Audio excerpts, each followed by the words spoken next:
Hello guys, ভিডিওটা দেখতে থাকো, ভালো লাগবে। এই ভিডিওতে আমি বানাচ্ছি ব্রোকলি ফ্রাই। কিভাবে বানালাম সেটাই আপনাদেরকে দেখাচ্ছি আর শেয়ার করছি আপনাদের সাথে। ব্রোকলিটাকে আমি গরম জলে একটু সেদ্ধ করে নিয়েছিলাম 50% মতন। আর এটাকে আমি প্যানে দিয়ে একটু তেল দিয়ে এটাকে আমি ফ্রাই করে নেব। এটাতে লবণ আর গোলমরিচ পাউডার ছিটিয়ে দেবো, দিয়ে হালকা মতো ভেজে নেব।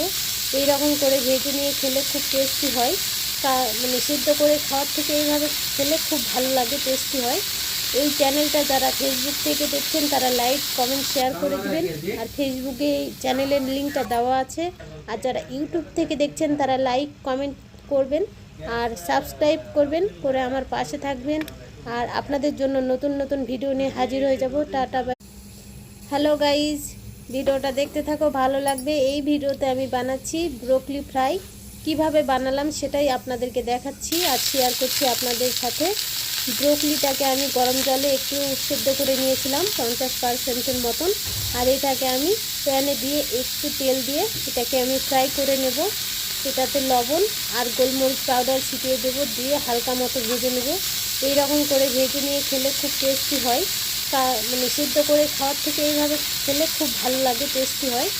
এই চ্যানেলটা যারা ফেসবুক থেকে দেখছেন তারা লাইক কমেন্ট শেয়ার করে দেবেন। আর ফেসবুকে এই চ্যানেলের লিঙ্কটা দেওয়া আছে। আর যারা ইউটিউব থেকে দেখছেন তারা লাইক কমেন্ট করবেন আর সাবস্ক্রাইব করবেন, করে আমার পাশে থাকবেন। আর আপনাদের জন্য নতুন নতুন ভিডিও নিয়ে হাজির হয়ে যাব। Tata bye.